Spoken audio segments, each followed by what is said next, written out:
Pasti itu perusakan lingkungan. Area-area kuliner, lihat tuh drainasenya isinya apa. Penerapan tarif wajib, pemulihan pencemaran air limbah domestik. Bukan soal NKRI lagi. Ini soal kehidupan kita kelak. Ini adalah bom waktu saja. Assalamualaikum warahmatullahi wabarakatuh. Kawan Rujuk, jumpa lagi di Rujuk Podcast dan masih bersama gue Muhammad Lukman. Kali ini Rujuk Podcast ingin membahas atau mengulik terkait pengelolaan air limbah nih domestik di Kota Bekasi. Dan sudah hadir di tengah kita Kepala UPTD PAL Kota Bekasi, yaitu Bang Andrea Sucipto. Assalamualaikum. Waalaikumsalam warahmatullahi wabarakatuh. Sehat, Bang? Sejahtera. Ya. Rombanya kayak matanya ini kayak kurang istirahat gitu. Lumayan. Iya. Bang, ini kita kan udah vaksin nih. Kemudian alhamdulillah sehat, bisa buka masker ya. Lebih enak enjoy ngomongnya nih. Juga baru rapid. Iya, betul. Kan kalau kayak gini kelihatan bulenya Bang Andre nih.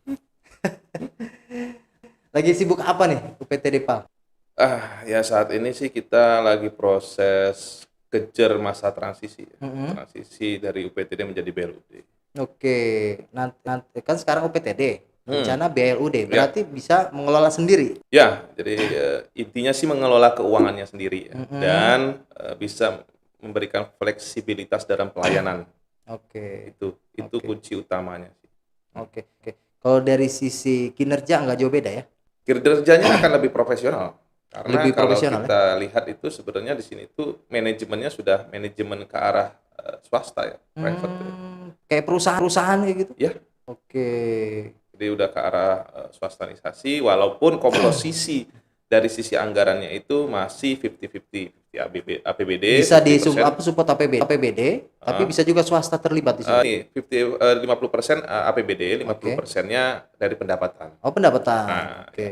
Nah, kemudian dari sisi di mana kita harus bisa menghidupkan 50% dari pendapatan yang kita kelola, ya mau nggak mau kita manajemen harus kerja keras untuk mencapai itu kan. Syukur-syukur bisa surplus. Oke, berarti dengan kata lain ini sumber penghasil juga sebenarnya PAL. Ya penghasil ya, tapi amanah kami itu adalah SPM, standar pelayanan minimal. Minimum ya, jadi di mana kami harus melayani warga Kota Bekasi dalam mengelola air limbah domestiknya dengan sistem setempat. Nah, orang masih banyak yang belum tahu nih, kawan Rujuk khususnya Bang. Apa sih PAL itu? Pengelolaan air limbah domestik. Kan kalau dulu, mohon maaf nih dalam tanda kutip, tahunya kan pengelolaan air tinja aja gitu kan. Tapi sebenarnya banyak ya kalau kata pengelolaan air limbah domestik itu sendiri. Jadi sebenarnya ya pengelolaan air limbah domestik itu bagaimana cara mengelola air limbah domestik. Jadi setiap orang hidup itu ini harus digarisbawahi. Setiap makhluk hidup, apalagi yang berbentuk manusia. Iya. Aktivitasnya itu pasti menghasilkan dua limbah. Padatan dan cairan. Padatannya sampah, cairannya urin, tinja, dan hasil cucian dapur. Itu domestik. Nah, air limbah domestik berarti kita yang ngurus cairannya atau lumpurnya. Nah, masyarakat yang belum tahu, kita harus menyadari kita tuh setiap kita hidup bernapas itu mengeluarkan air limbah. Air limbah, karena tiap hari juga dicuci gitu ya. Kalau dulu zaman jahiliyah, zaman batu, yang jaraknya rumah 1 kilometer itu tidak masalah. Sekarang rapet. Nah, itu harus dikelola kalau enggak. Berarti termasuk tadi speed tank juga Bang ya? Ada standarisasinya juga begitu. Standarnya ada. Makanya septic tank itu harus jeli masyarakat, ada dua standarnya. Standar SNI dari bahan dan produknya, dan standar Puslit Bangkim SNI itu dari teknologi di dalamnya. Bukan dari kedalaman berapa ini ya, enggak ya? Jadi ada dua standarnya. Nah, kita pemerintah itu lebih cenderung untuk mengarahkan ke pabrikasi. Kenapa? Karena hampir 100% kalau kita bilang bukan tukang ya, pekerja bangunan ya, itu tidak ada yang memiliki pendidikan tentang pembuatan septic tank SNI. Otodidak aja mereka tuh ya. Itu jadi sehingga kami mengarahkan kepada pabrikan. Dan ada pabrikan tentu kan adalah pekerjaan lain sama lah. Tapi kita fokusnya kepada menjaga lingkungan itu supaya tidak tercemar dari limbah yang kita hasilkan setiap hari. Berarti ada sistem pengelolaan di situ. Nah, kita bagaimana harus mengelola ya? Kita harus mengelola, tapi betul, tidak semua orang bisa mengelola kan. Jadi diserahkan ke pemerintah. Nah, pemerintah juga ada kuehnya untuk mengelola itu. Betul. Menyedot dan mengolah di IPLT. Yang tadinya mungkin limbah cairan, kalau misalnya bercampur air tanah nanti berbahaya, artinya kan dikelola oleh tadi UPTD PAL. Mungkin tadi dihilangkan dulu tuh yang residu-residu seperti itu. Ya, jadi gini. Anda lah bos. Iya. Ya kan? Anda taunya septic tank itu pasti dari WC. Betul. Padahal itu semua dari cucian dapur. Larinya ke situ juga mandi, ya. Dari cucian pakaian, tinja semua masuk sana. Septic tank itu ya. Dari septic tank diolah dengan bakteri dan yang lain, baru dimasukkan lagi ke dalam tanah atau overflow-nya ke drainase. Coba, kenapa sih kota Bekasi dan kota-kota di Indonesia itu banyak nyamuk? Kenapa? Karena drainasenya salah fungsi. Drainase itu mengalirkan air hujan atau overflow dari septic tank. Dari sumur resapan septic tank. Jadi bukan air dari cucian rumah kita. Itulah kenapa banyak nyamuk. Banyak nyamuk lah. Itu salah juga tuh ya. Ketika banyak nyamuk disalahin tuh. Orang, wah drainase. Iya kalau banjir, hujan deras, ya drainase yang dibutuhkan. Tapi kalau untuk keseharian bukan drainase tempat. Betul. Jadi sebenarnya kalau ngomongin tadi limbah menarik nih Bang ya. Nah sejauh ini Bang, perhatian pemerintah atau fokus pemerintah sudah maksimal belum sih Bang? Karena mohon maaf nih, kalau edukasi kan perlu edukasi juga masyarakat begitu kan. Nah, udah seberapa maksimal edukasi terhadap masyarakat baik itu tadi septic tank, kemudian limbah-limbah yang lain juga begitu. Bayangin, kita dulu, ayah kita dulu, itu masih melihat orang yang BAB di jamban atau helikopter. Kalau di helikopter di kali. Ya. Dari kali pindah ke jamban umum, dari jamban umum ke kamar mandi sendiri. Dari kamar mandi sendiri sekarang ke septic tank. Betul. Yang aman, namanya sanitasi aman. Berarti kan proses edukasinya sudah berlangsung sejak lama. Tinggal bagaimana kesadaran masyarakatnya. Nah, kesadaran masyarakat Indonesia itu Kota Bekasi dan ya sekitar kita lah. Itu kesadaran prioritasnya belum ke arah sana. Belum ke arah sana. Jadi kesadaran prioritas kita itu masih kepada cari duit lah atau apa kebutuhan pokok yang lain lah. Belum termasuk kepada itu sebuah prioritas kebutuhan. Belum terbuka ya cara berpikir yang sana ya. Itu makanya kalau kita berbeda dengan negara Eropa dan yang lain, itu sudah prioritas. Karena itu dia mungkin tadi Bang, selain mungkin nyamuk, mungkin dengan pengelolaan yang salah itu menyebabkan tadi penyakit-penyakit lain juga gitu. Wah, kalau kita itu sudah punya roadmap, kemarin ditandatangani oleh Pak Wali, Pak Wakil, Bu Sekda dan seluruh OPD yang terkait. Itu jumlah kematian tuh hampir 60%. Dari persentase penyakit akibat sanitasi. COVID baru sekian kali ini. Tapi sanitasi itu sudah berlangsung tahunan yang tanpa disadari. Iya. Jadi itu. Nah, kalau menurut Abang dengan adanya tadi sebenarnya ini kan udah lama nih bicara tadi, prosesnya juga udah berjenjang mulai dari kita mohon maaf dari kali, kemudian helikopter, kemudian tadi punya sendiri gitu kan sampai septic tank gitu. Nah, ini masyarakat sendiri kan butuh juga nih support informasi, himbauan dari pemerintah. Udah maksimal belum pemerintah sendiri, Bang? Kalau sisi maksimal saya pasti belum ya. Iya. Tapi maksimal saat kami bekerja, iya. Kami merasa sudah maksimal. Tapi maksimal dari tatanan semuanya mungkin ya belum maksimal. Belum maksimal ya. Karena ini baru satu ya. OPTD IPAL cuma baru satu di Kota Bekasi. Kalau di Kota Bekasi iya, OPTD PAL-nya itu mengelola Kota Bekasi. Nah, masalahnya keterbatasan kami adalah IPLT-nya. IPLT-nya nah, ya. Pak Wali udah instruksi, dan Pak Kadis tolong siapkan 4 IPLT. Rencana ada berapa IPLT lagi? Kalau misalnya tadi standarisasi 4 ya. Harapannya kita habis ini kan itu tuh yang sudah masuk kepada tahap usulan itu di IPLT Harapan Baru. Harapan Baru ya. Depan RPH yang sekarang lagi ada pembangunan krematorium. Oke. Baik, kawan rujuk, kita masih berbincang dengan Kepala UPTD PAL Kota Bekasi, Bang Andreas Sucipto. Bang tadi sempat terputus nih, Bang. Kalau bicara cikal bakal UPTD PAL kan dulu IPLT ya. Iya. IPAL ya. Nah, ini kan dulu di Bapeda kalau nggak salah ya. Ya, Zaman Pak kajiannya. Jumahana Lutfi, beliau sebagai Kepala Bapeda, Badan Perencanaan Daerah. Ya. Nah, sekarang ya UPTD PAL di bawah Disperkimtan, Pak Jumahana Lutfi nih, Iya. Kepala Dinas ya. Nah, Iya, mungkin betul. bisa sedikit diinformasikan atau ya, diceritakan. gini dulu. Jadi dulu ini adalah namanya UPTD IPLT. IPLT pada Dinas Kebersihan. Tentunya melihat dari tupoksinya dia hanya mengurus di IPLT dan penyedotan skala itu saja. Nah, saat di PAL di Bapeda, saya dan Pak Jumana Lutfi juga berpikir bahwa ini memang harus dikembangkan.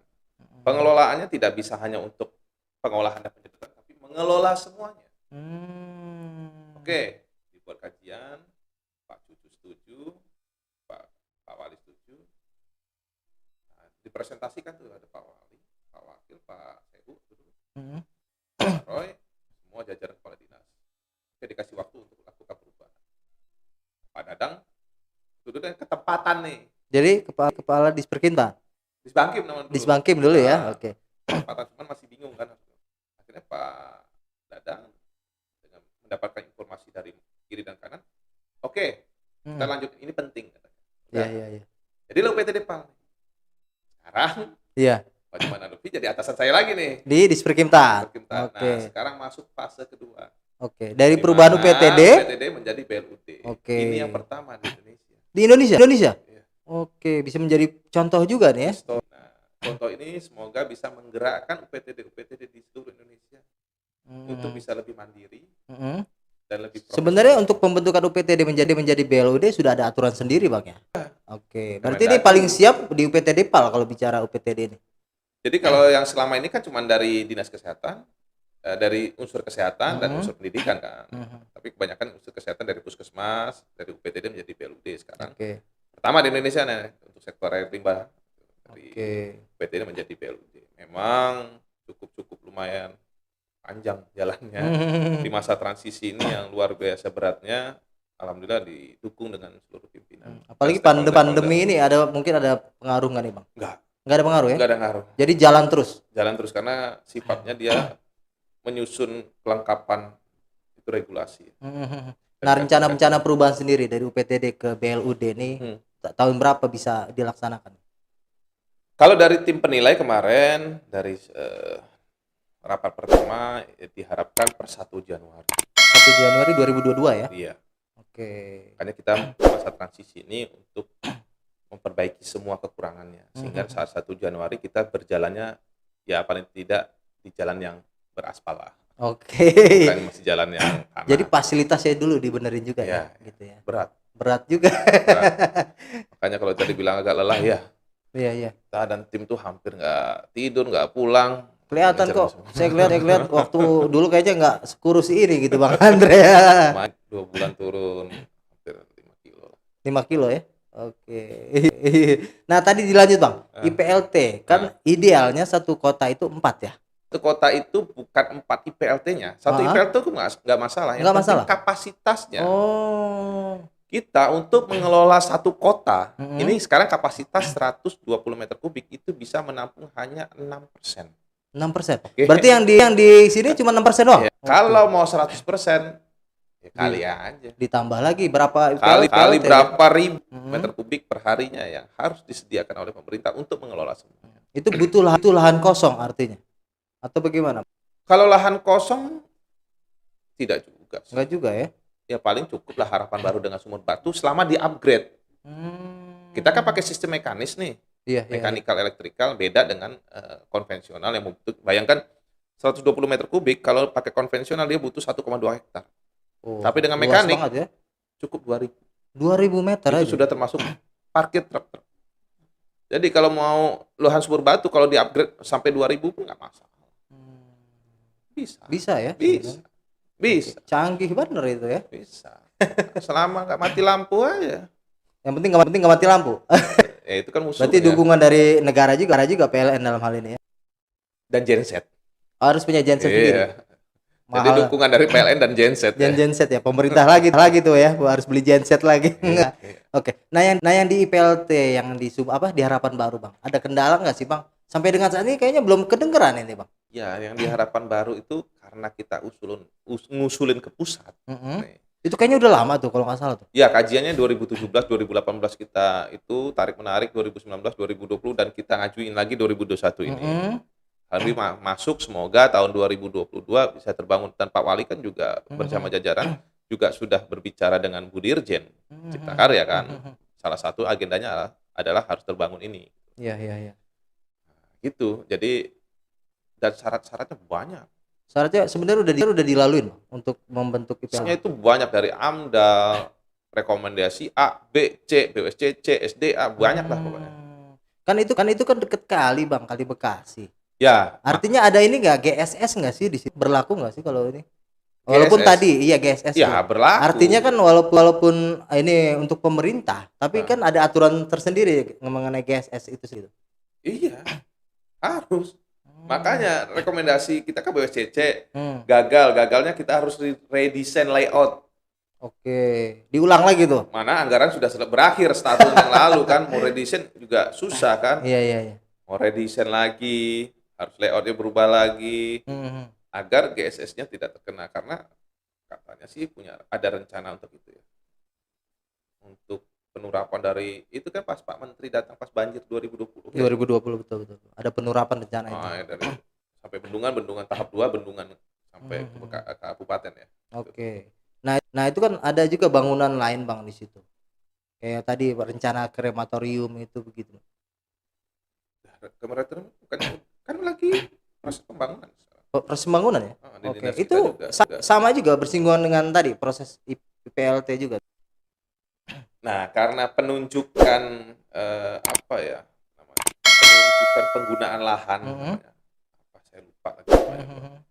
Jadi penunjukannya itu dulu ditunjuk bahwa tanah sehamparan itu untuk RPH dan IPLT. Betul. Nah, sekarang untuk tujuan awalnya sana. Nah, ada krematorium. Jadi dari satu hamparan tuh berarti ada 3.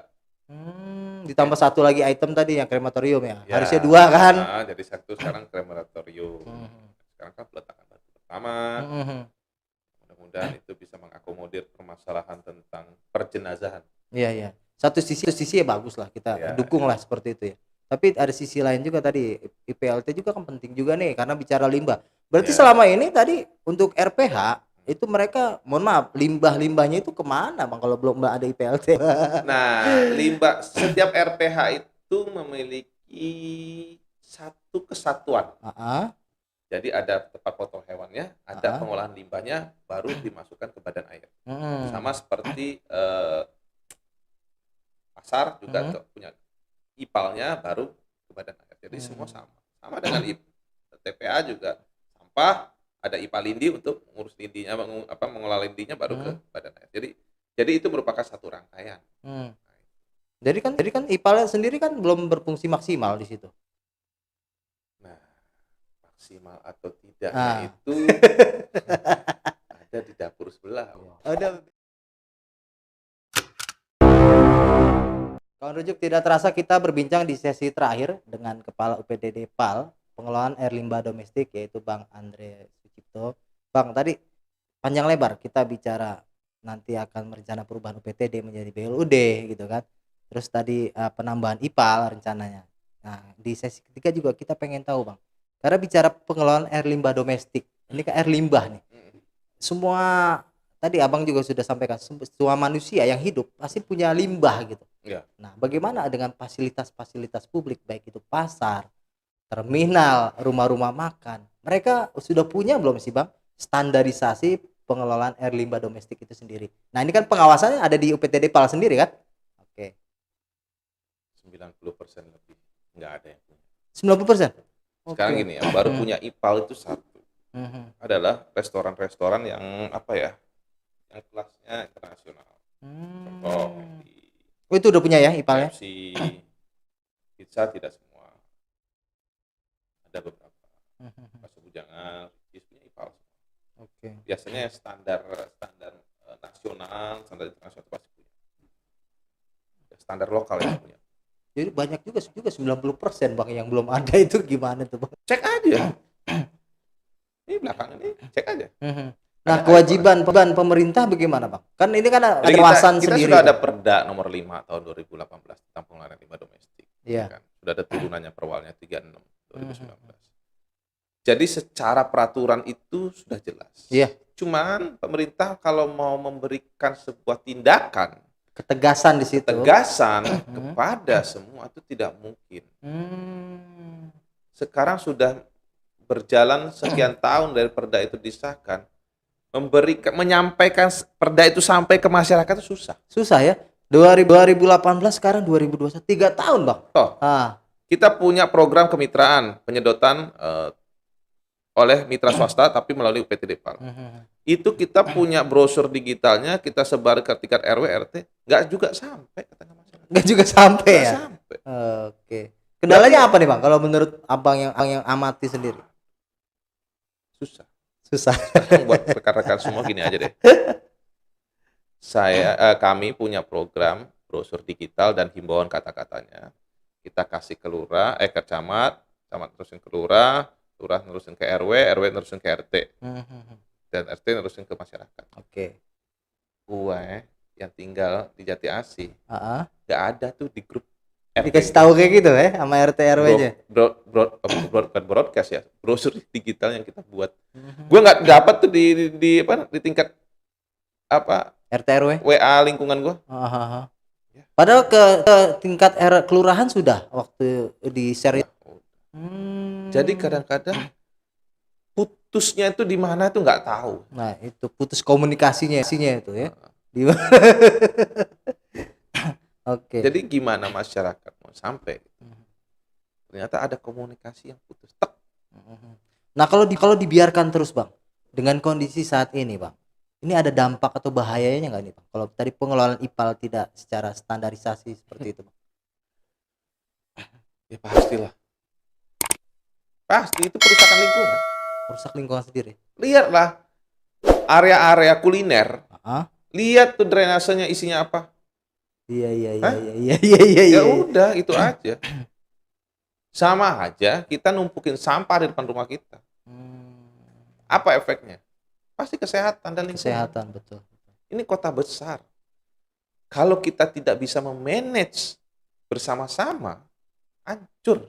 Betul. Bukan soal NKRI lagi. Ini soal kehidupan kita kelak. Masa depan anak-anak kita juga kan. Iya. Hancur.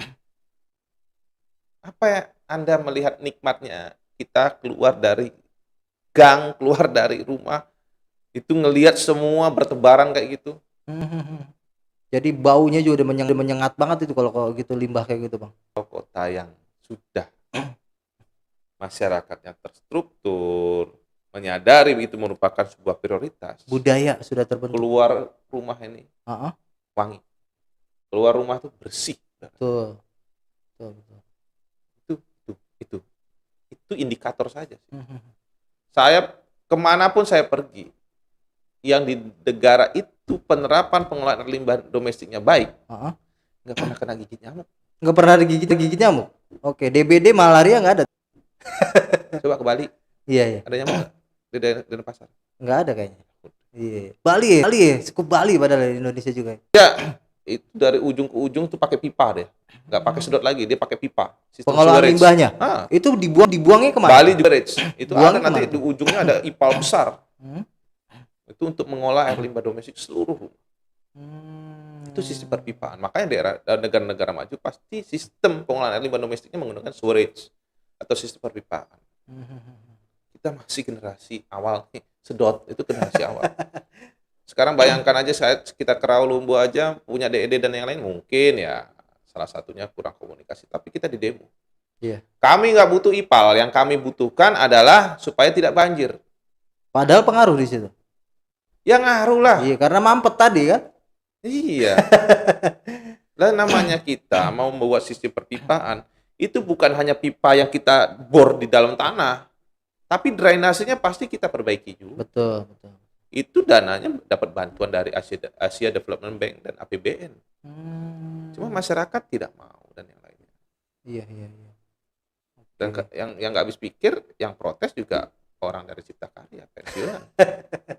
Artinya mereka secara ini ngerti teknis juga sebenarnya. Ya mungkin kita harus sadari juga mungkin ada tekanan fisikis terhadap banjir yang sering berulang di setiap tahunnya. Betul. Cuman ya resiko. Kita tidak bisa ke pemerintah saja. Harus melibatkan pihak ketiga juga sebenarnya kan? Ya semua bisa dilibatkan. Nah, selama kalau bicara tujuan. Siap. Kalau bicara pihak ketiga ya, UPT Depal ini kan sempat dapat support ya kalau nggak salah dari IWOS sendiri tuh ya. Kita sekarang ada support dari IWOS, UNICEF. Nah, ini UNICEF nih. Ini kenapa BLUD? Karena kita sedang menyusun kan dengan UNICEF itu. Saya juga mungkin ya nanti kalau ada kedua saya akan sosialisasi juga tentang penerapan tarif wajib. Tarif wajib terhadap tarif wajib pemulihan pencemaran air limbah domestik. Jadi nanti setiap rumah itu akan ditarik setiap bulannya untuk ini. Bagaimana mekanisme penarikan, nanti ada mekanisme tersendiri. Oke. Tadi yang penting tadi menghidupkan budaya kesadaran dulu masyarakatnya itu ya, Bang. Itu yang kedua. Sekarang kita pusing anggaran ya, habis anggaran sekian juta untuk sosialisasi. Tapi saat rumah Anda saya tarik biaya untuk pemulihan pencemaran, apa yang Anda lakukan? Keberatan pas itu. Satu, keberatan. Yang kedua bukan keberatannya. Pasti telepon ke PTD. Kapan lu sedot gue? Nah, itu. Benar kan? Betul. Sama dengan sampah. Ngapain kita capek resource kita, sumber daya kita untuk menganggarkan, untuk melakukan penindakan orang yang buang sampah nih. Iya. Ya kan? Tapi setiap orang, setiap rumah kalau sudah membayar, dipotong setiap bulannya dengan mekanisme apa dengan PLN dan yang lainnya. Apa dengan seperti PJU dengan PLN, pasti tidak akan membuang sampah kemana-mana. Betul. Kapan sampah di rumah saya diangkut? Yang penting itu dulu tuh ya. Jadi kita membalikkan pola pikir piramidanya. Iya. Nah ini sekarang air limbah domestik mau mencoba untuk membalikkan pola pikir piramida. Oke. Ini kalau bicara PAL kayaknya nggak habis nih, Bang. Kita panjang lebar ngobrol. Kalau bisa nanti ada sesi kedua lagi nih. Boleh. Oke ya, kita undang lagi nanti ya. Boleh. Oke. Terakhir, Bang, sebelum ditutup nih. Ada pesan buat masyarakat. Nah, kan bicara limbah tadi pengelolaannya kan bukan hanya tadi pemerintah tugasnya. Tapi kita semua gitu kan. Nah, mungkin ajakan Abang selaku kepala UPTD mungkin nanti menjadi BLUD tetap jadi kepala BLUD juga nih. Siap, mungkin silakan, Bang. Himbauannya, Bang. Jadi gini, wali kota, wakil wali kota, jajaran pimpinan OPD, Pak Kadis, Kepala Dinas Perkimtan ya, itu semua jajarannya dan terkait itu sudah memiliki arah. Ya. Kemana 5 tahun air limbah ini akan dicapai? Roadmap-nya udah jelas. Sudah ada. Oke. Sekarang masyarakat, ayo berkontribusi ke arah sana. Saya tahu COVID itu menyita perhatian banget ya. Tapi ini adalah bom waktu saja. Anda boleh nggak percaya, tapi Anda yang generasi sudah senior, mungkin kita sudah mendekatkan diri kita dengan Tuhan. Betul. Tapi anak cucu kita mau kemana kan? Betul. Dampaknya karena bukan sekarang, tapi 10 tahun ke depan atau 5 tahun ke depan seperti itu ya? Iya, rasakan aja. Oke. Jadi sebelum dirasakan, ya sekarang ada YouTube, coba buka-buka bagaimana negara maju mengelola air limbah domestiknya. Bagaimana negara maju itu bisa bersih. Nah, bicara negara maju, dulu sempat ada studi banding ya, kalau nggak salah ya. Ke Filipina atau kemana waktu itu? Ya, kalau dengan saya dengan Pak Wali Kota ke Filipina dan Jerman. Oke. Tapi kita juga dapat pendidikan juga dengan Waternet itu di Belanda. Kita pernah Filipina, Belanda, terus Indah Water di Malaysia. Jauh beda dengan Indonesia pengelolaan limbahnya. Jauh ya. Kita dengan Malaysia jauh ya. Jauh. Padahal dulu Malaysia belajar sama Indonesia loh, Bang. Contoh Batam dan yang lainnya. Sekarang kita ketinggalan jauh. Ketinggalan jauh. Oke. Tadi kembali lagi kesadaran masyarakat itu sendiri, Bang. Iya. Oke. Baik, kalau rujuk demikian perbincangan kami dengan Kepala UPD Depal Kota Bekasi, yaitu Bang Andreas Sucipto. Semoga beliau diberikan kesehatan selalu. Terima kasih sudah hadir nih di YouTube Podcast. Jangan lupa dukung terus channel Rukun Jurnalis Bekasi dengan cara like, komen, subscribe, dan share sebanyak-banyaknya. Gue Muhammad Lukman, undur diri. Wassalamualaikum warahmatullahi wabarakatuh.